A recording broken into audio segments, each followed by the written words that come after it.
Bom dia, boa tarde, boa noite para você que acompanha o canal diariamente. Eu não sei que hora você está acompanhando esse material, meu beijo para você. Lembrando que você deixa lá o seu comentário, dá o seu like, inscreva-se no canal. Hoje eu estou aqui com o Ednei. Nós vamos falar de abelhas sem ferrão. Já ouviu falar sobre isso? Creio que muitos de vocês sabem perfeitamente do que eu estou falando, mas outros desconhecem. Então vamos acompanhar a criação de abelhas na área urbana. Como é que funciona? Existe toda uma legislação, uma regulamentação. E o Ednei, ele é apicultor, ele conhece também muito do mel. A gente vai bater papo, vai conhecer aqui todos os detalhes. Quantas colmeias tem aqui de imediato? Pois é, nós estamos aqui no Ilhéus, né, no condomínio, e aqui nós temos 35 colmeias, sendo que 34 são da abelha do Ursus, né, e também temos uma colmeia da Jataí. Então tem 34 colmeias. Elas são abelhas sem ferrão, então são dóceis, não há problema nenhum em tocá-las? Como é que... Não, explica pra gente. Na realidade, ela tem sua defesa. Ela tem ferrão, mas são atrofiados, então ela não usa, né, o ferrão, porque é completamente atrofiado. Mas, como todo animal, ela também tem sua defesa, né? Por exemplo, ela pode simplesmente, com a mandíbula dela, que é o aparelho bucal, ela vem aqui na nossa pele e dá uma mordidazinha, mas assim, é menos do que uma formiga. Então, assim, elas são inofensivas, né? Crianças podem criar essas abelhas, adolescentes podem criar, idosos, né? É uma ocupação maravilhosa para idosos, principalmente nessa época aqui de pandemia, porque pode criar em apartamento. Então elas são dóceis na realidade. Vocês podem perceber que nós estamos aqui e não acontece nada. Nós vamos abrir, senão... Não seria diferente se fosse o tipo de abelha, uma abelha africana. Isso. Aí seria bem diferente. As abelhas, né, africanas, que são as apis mellifera, né, que na realidade é o cruzamento da abelha europeia com a abelha africana, elas são altamente defensivas, então só se cria em áreas rurais. Essa aqui não, você pode criar na área rural, em sítios, pode criar em apartamento, casas aqui em condomínio, sem problema nenhum. A legislação, por sinal, permite isso. Agora, a legislação permite, agora tem que ter uma técnica e amor também. Não, tem que ter muita técnica, são animais sensíveis na realidade, né? Precisa de cuidados. Por exemplo, nós estamos numa época de chuva, então a necessidade de você observar a alimentação artificial. Então você dá alimentação porque não tem floração nesse momento, né? Então precisa de cuidados. Quando chega a floração, aí tudo bem, elas vão para a natureza, vão para as flores, pegam o néctar, transformam em mel, e aí vocês podem coletar, o criador pode coletar o mel dela, como também até o próprio, que nós vamos mostrar. Esse néctar ela traz o quê? Porque a abelha ela tem o ferrão, mesmo que seja inofensivo, ela tem as asas, ela tem até a língua, né? Ela traz o que isso? É na língua? Então, ela quando vai para o campo, né, que a gente chama de campeiras, né, porque ela tem parte das abelhas fica dentro da colmeia. Outra parte vão para o campo justamente para pegar alimento. Ela vai para o campo para pegar néctar, né, que é um líquido que sai das flores, né, bastante fininho, adocicado. E esse líquido, as flores, na realidade, exudam como chamariz para justamente polinizar as suas flores, porque para a planta o néctar não serve para nada, mas é uma forma de atrair o inseto. Então esse inseto vai lá e involuntariamente acaba polinizando.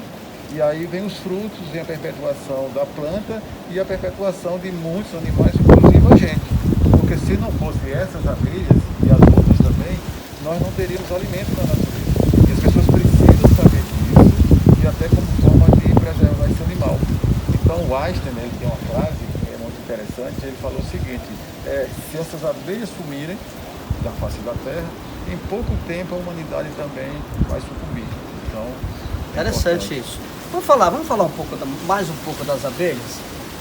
Aí tem uma rainha também, tem uma rainha, tem todo o procedimento hierárquico. Como é que funciona? Elas vivem em uma sociedade perfeita. Cada abelha aí, de acordo com a sua idade, tem sua função. Então, elas nascem e acabam elas trabalhando na limpeza da colmeia. Aliás, é um inseto extremamente organizado e limpo, muito, né? Muito social e limpo. Então, assim, elas nascem, aí elas fazem a limpeza da colmeia. Elas vão crescendo, aí elas têm umas glândulas chamadas hipofaringianas, né, que ela elabora o alimento da rainha e das crias, né, que é o alimento larval. Elas vão crescendo e ela faz parte da limpeza da colmeia. Então, vocês vão observar que toda colmeia na portinha tem uma abelha, vocês podem perceber. todo ali são as guardiãs. Porque não é que a guardiã com relação ao ser humano, não. Qualquer outro inimigo natural também, outro tipo de abelha que queira Dá para invadir. observar, dá para ver, né? Elas estão ali, ó, observando a gente, observando os outros animais. Então, elas têm a função. A última função dela é justamente ir para o campo para pegar alimento. Aí, voltando à sua pergunta, ela vai pegar néctar, outras vão pegar pólen, outras vão pegar resina, pegar barro, né? Misturar com essa resina para fazer a geoprópolis. Aí são as operárias. Aí todas são operárias. Todas? Todas são operárias. Mas E quem tem que uma fica mais rainha, próxima da rainha? fica as nutrizes, alimentando a rainha. Né? Não Fazendo pode a ter mais de uma ponte. rainha também. Tem algumas famílias que podem ter. No caso das abelhas sem ferrão, pode ter. Diferente das abelhas com ferrão, que só existe uma. Nesse caso dessas colmeias aqui, dessas abelhas, só tem uma rainha. A jataí também só tem uma rainha. Apesar que tem algumas princesas que nascem, né, uma quantidade grande, mas são mortas pelas operárias, né, no decorrer do tempo. Mas assim, são bastante organizadas, bastante limpas. E o papel principal dessas abelhas é justamente o que a gente falou, é a polinização. Vamos conhecer? Você vai abrir aí, vamos conhecer mais, né? Vamos lá. Vamos abrir várias aqui. Aqui é a colmeia, né, Ednei? Olha que coisa linda aqui. Você está acompanhando as imagens aí e nós estamos bem pertinho. Aqui é produzido todo o mel aí, é isso? Isso, né? Aqui é o ninho, nós temos o ninho. Vocês podem observar que aqui é onde a rainha faz a postura, né? É um favo circular, diferente das apis com ferrão, com as abelhas com ferrão. Aqui são as operárias, né? Aqui são os potes, mas na entre-safra, nesse caso desse enxame aqui, você não está vendo mel, justamente porque na entre-safra, apesar que eu tenho um enxame que tem mel. E aí eu vou te mostrar agora, é a melgueira, é aqui que elas vão depositar o mel. Então a gente bota essa alça, chamada de alça, né? Sim. E aqui nesses potes elas vão depositar o mel na época. Aqui seria certa. o que? O aeroporto não? Não chama? Não, o aeroporto vamos chamar aqui. Aqui embaixo, o Isso, aeroporto. porque Aquelas elas chegam entram por pesadas, aqui. com o Isso. peso de uma carreta e entra aí. E entra aí. E aí uma passa para a outra, né? Vai desidratando o mel. Esse mel ela tem uma densidade maior do que das abelhas com ferrão. Fica em torno aqui de 25%, 26%, já da ápice são 18%. Sim. Por isso que esse mel você não encontra no supermercado. Aqui é o legítimo. É, porque você tem que conservar ele na geladeira, né? Para ele manter as propriedades. A menos que você desidrate, né? Mas assim, eu mesmo gosto do mel tirado diretamente da colmeia, no máximo guardar na geladeira. Agora uma coisa que eu queria perguntar a você também é esse material aqui. Não basta ter ela tocou aqui no dedo, tomei logo um susto. O material utilizado aqui, que madeira é essa? Não é qualquer madeira, né? Primeiro a gente não pode ter uma madeira da mata, uma madeira de uma árvore de preservação, né? Então a gente orienta que seja de reflorestamento. Então pode ser de eucalipto, tranquilamente, pode ser de pinho, né? E a opção de pintar é questão mesmo de embelezamento, porque para elas tanto faz estar pintado ou não, né? Tá. Então, elas não se incomodam muito com a pintura da casa. Não, tá tranquilo. Mas assim, o bacana é que vocês podem perceber que nós estamos aqui e simplesmente ela já se acomodou tranquilo. Perfeito. E não perdeu. Isso não aconteceria com outro tipo de abelha. Não, a gente já tinha levado uma carreira aqui. Teria que estar com o macacão, teria que estar com todos os EPIs, né? Para poder. Mas nesse caso aqui, a docilidade está bem perto aqui da chamada abelha sem ferrão. Que, como disse aqui o especialista, a gente pode criar em apartamento, em casa. Aqui, por exemplo, como ele já disse, eu estou na cidade de Ilhéus, aqui exatamente no condomínio onde ele mora, e mostrando, né, essa maravilha.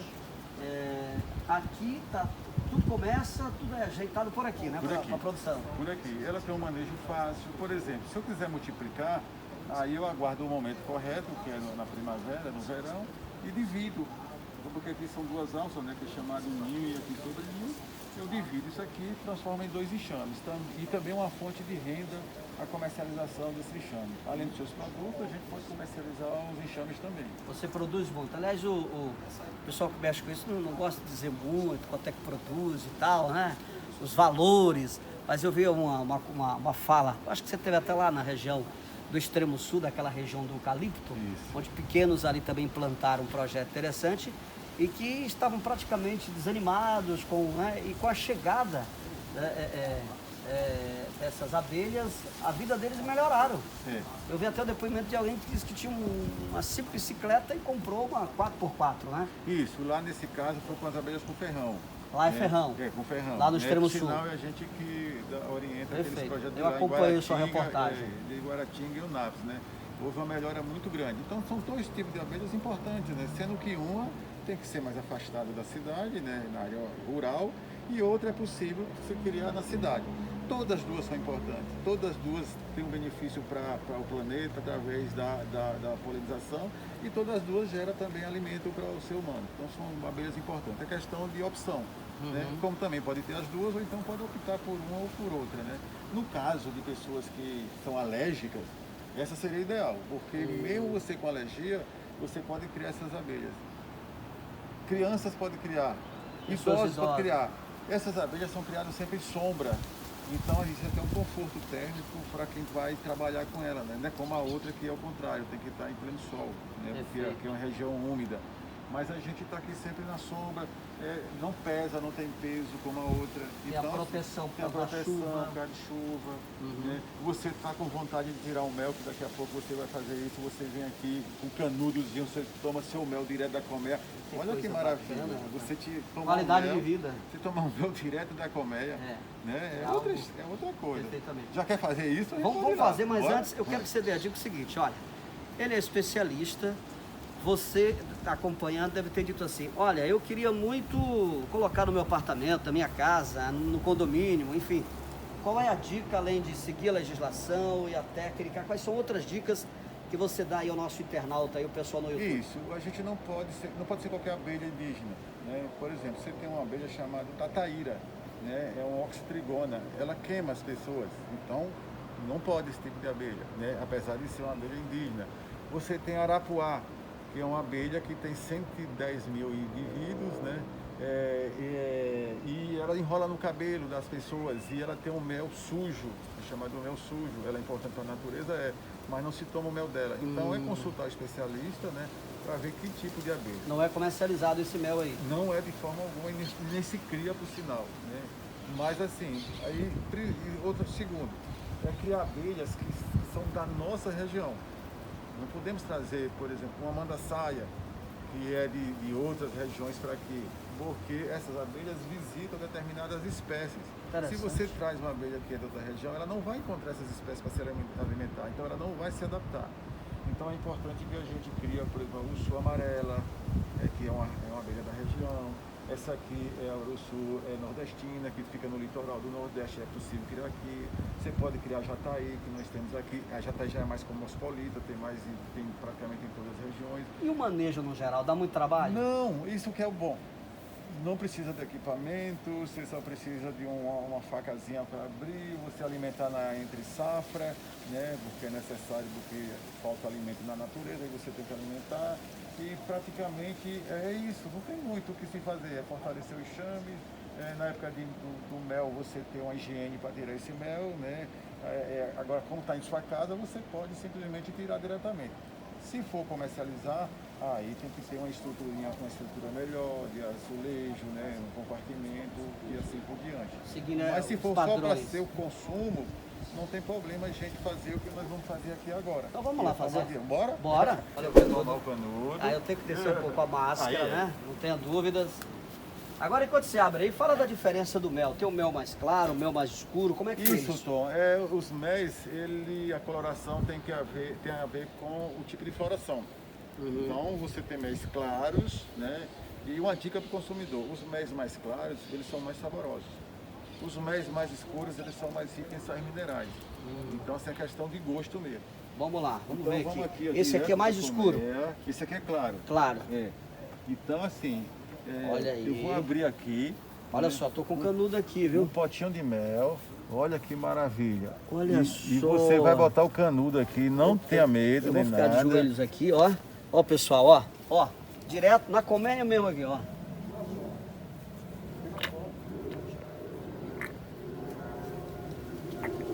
Aí você vai me dizer. Maravilha, né? Maravilha é muito Então bom. você em casa tomando mel direto da colmeia. Gente, direto da colmeia, a primeira vez na vida que eu faço um negócio desse. Que maravilha. É muito gostoso isso. Isso é diferente. gostoso. Outra opção que vocês podem aí. Vamos ver mais aqui, outra aqui, Outra ó. opção Deixa eu colocar aqui. Utilizar uma seringa. Eu posso utilizar uma seringa, né? Eu vou aqui, você vai me ajudar. É um gosto Você vai- mesmo. Nós vamos, então, assim, Tá.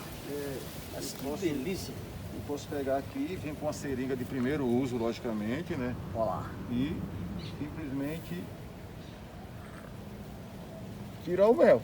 Ai, que coisa E maravilhosa. aqui eu posso em um vasilhame, ou então Aqui mesmo, aqui mesmo, ou você com Colo- uma colherzinha colocar no recipiente, ou recipiente. colocar numa colher e tomar. e tomar.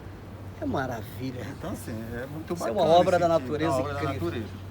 Então as pessoas precisam conhecer essa atividade, né? É um lazer muito bacana para as pessoas. Você pode até considerar como animal de estimação, né?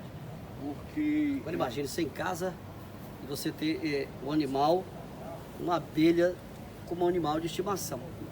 No passado isso seria impossível, né? O que a gente está discutindo aqui, muita gente acompanha, mas isso é impossível.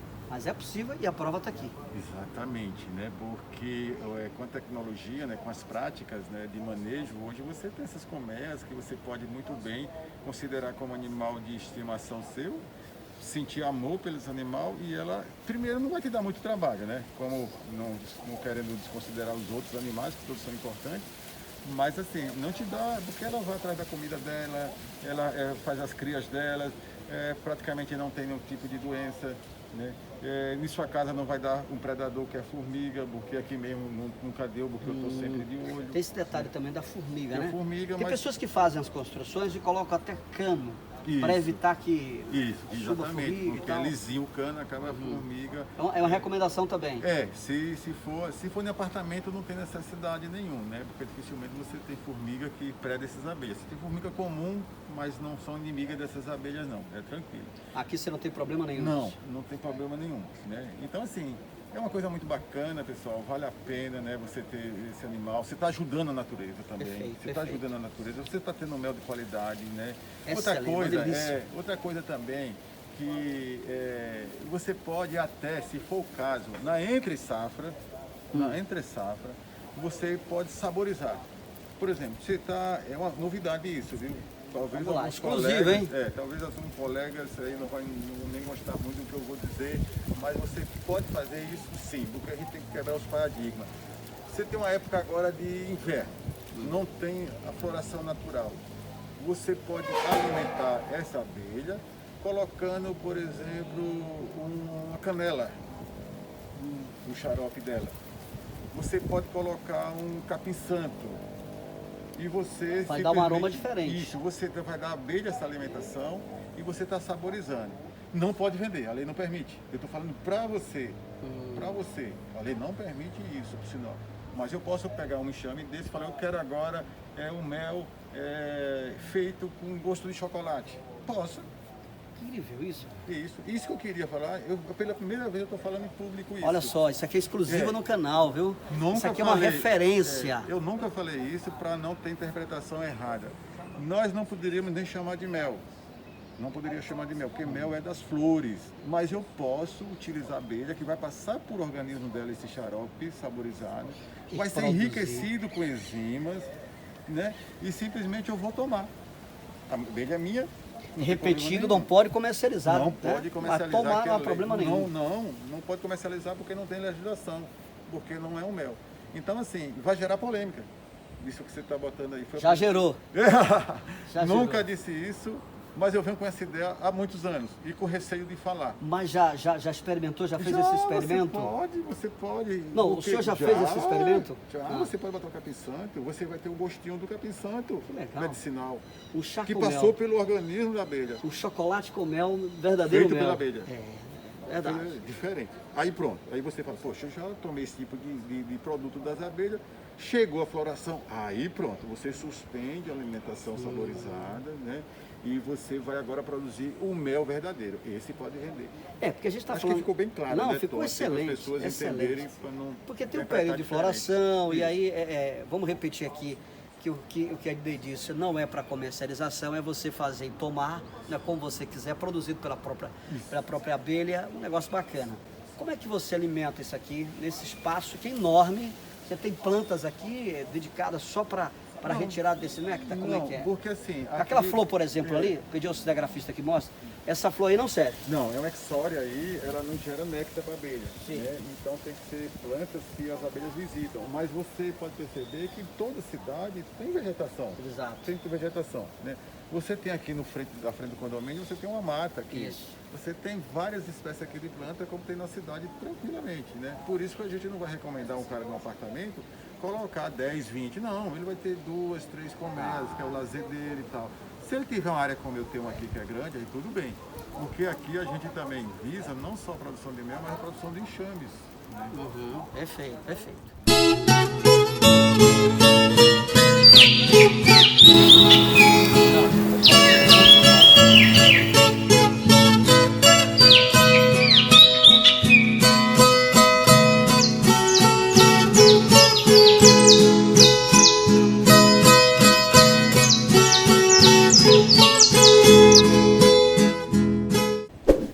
Bom, eu estou aqui com Danilo Magalhães, que é engenheiro agrônomo, forma daqui a pouco também em psicologia. Eu vou perguntar já a ele como é trabalhar com psicologia com as abelhas, né?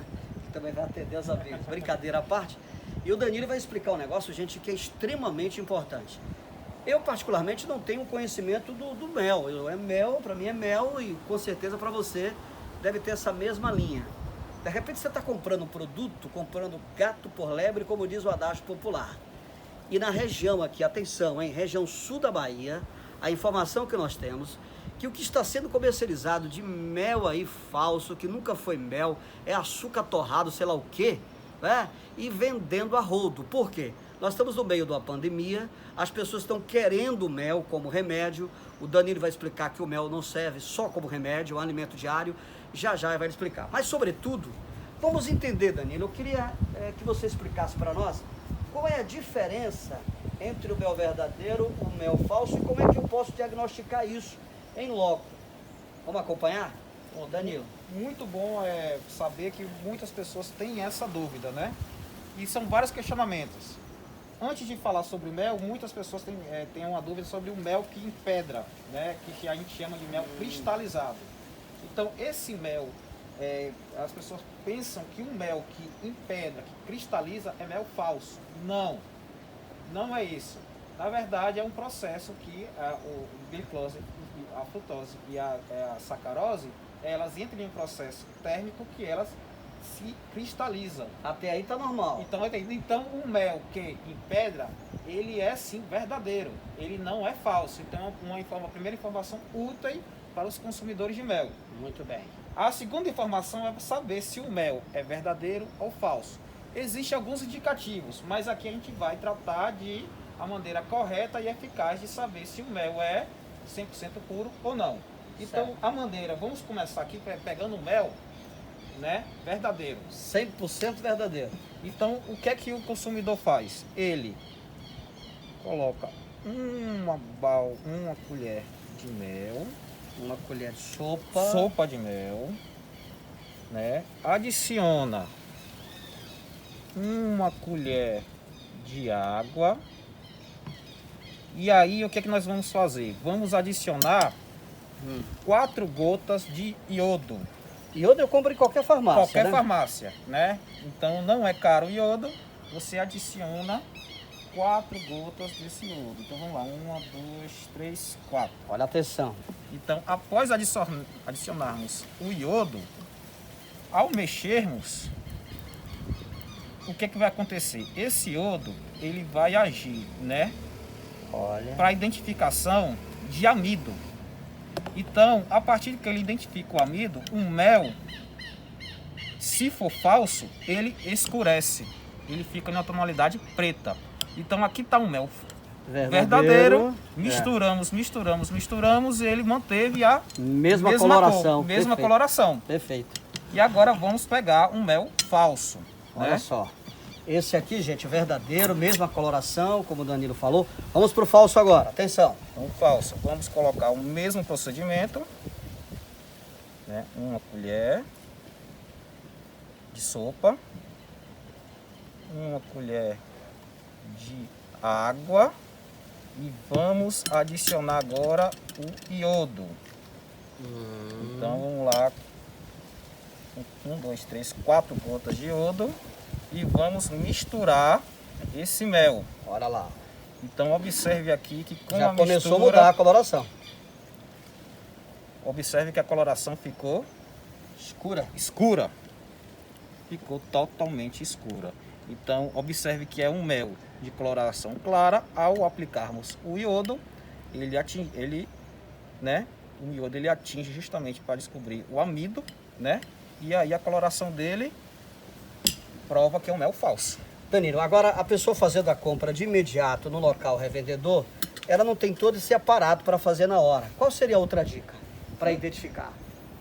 Não, para identificar um conselho, sempre pegar mel certificado. Mel que tem o CIF, o CIA, que são selos que mostram essa inspeção de qualidade, né? Aí vem a pergunta, todo mel que não tem o CIF e o CIA é falso? Não, né? Agora, tente, agora vocês tendo conhecimento, vocês podem fazer esse teste. É um teste muito simples de realizar. Perfeito. Barato, né? Muito barato. E o outro conselho também que está acontecendo é o cidadão saber que o mel, ele não é só um medicamento. Exatamente. O mel, explica pra gente aí. O mel é um alimento que deve ser consumido diariamente. Ele deve ser incluso em sua dieta, em sua alimentação. Então, normalmente as pessoas consomem mel justamente em qual época? Nessa época do inverno. Porque é uma época que as pessoas ficam gripadas, então para tratar tosse, tratar esses enfermos. Misturar o mel com limão para gripe. É perfeito, são misturas perfeitas. Porém, o mel não é apenas um medicamento, consequentemente, ele acaba sendo. Mas o mel é um alimento. Tem que ser gerido sempre. Ele tem que ser gerido sempre. E o que está acarretando é o quê? Aconteceu que nesse inverno, aliado a essa pandemia e o mel, em uma das propriedades, aumenta bastante a imunidade, a procura está sendo enorme. Falta mel e está acontecendo na região que está tendo muito mel falsificado. Perfeito. Tampamos aqui porque o nosso intuito não Claro. não é mostrar, é simplesmente alertar os cidadãos que existe muito mel falso no mercado. Eu quero chamar a sua atenção o seguinte. É aquilo que eu perguntei, o Danilo, ele deu umas outras dicas. Claro que você não vai chegar lá no local onde você compra e armar uma mesa e fazer todo esse teste, porque quem está vendendo não vai permitir, porque ele mesmo sabe que é falso. Mas se você comprou, fez isso em casa, diagnosticou, avise aos seus amigos, espalhe pelas redes sociais que aquele mel ali não pode ser consumido porque é falso e que as pessoas devem procurar o verdadeiro, o legítimo mel. Inclusive é recomendado aqui por mim. Acabei de experimentar, vocês viram aí. Danilo, fique à vontade para suas considerações finais. Agradecer essa abertura que você está dando, que vai ser de suma importância para os cidadãos de Itabuna e região saberem, né, mais sobre o nosso ramo de apicultura tão importante e desses casos que acontecem que não são, digamos, de utilidade pública, a pessoa identificar se o mel é verdadeiro ou não. Agora é possível colocar uma abelha no divã? Vamos tentar, né? Grande abraço para você. Foi uma grande alegria, né? conhecer você. Né? Já tinha se visto, né? Já ouvi falar, mas meus olhos agora te veem, né? Alegria. Muito obrigado por receber a nossa equipe aqui do YouTube, o canal do Tom, o canal do Tom no Rural, né? Muito obrigado. Eu que agradeço. E passar essas informações que elas são importantíssimas. Eu, particularmente, nunca fiz matéria de abelhas, nunca tive próximo assim um enxame, morria de medo. Mas claro que eu não vou me aproximar de uma outra, lá, de uma africana, etc. Mas aqui extremamente dócil, a gente está no meio delas, elas estão sobrevoando aqui, estão chegando ali no aeroporto com suas mercadorias e nós estamos bem pertinho. E sobretudo a delícia, a coisa natural que eu acabei de tomar, que foi o mel. Obrigado, Ednei. Eu que agradeço, Tom, você e sua equipe que estiveram aqui na nossa residência, né, estão sempre à disposição. Né? E quando acabar essa pandemia aí, ir lá na CEPLAC para a gente fazer outras matérias. Perfeitamente. Tanto aqui no canal como lá para a TV. Bacana. Obrigado, Grande abraço. Tom. Venha. Tchau, tchau. Pronto. Obrigado. O mel é uma delícia.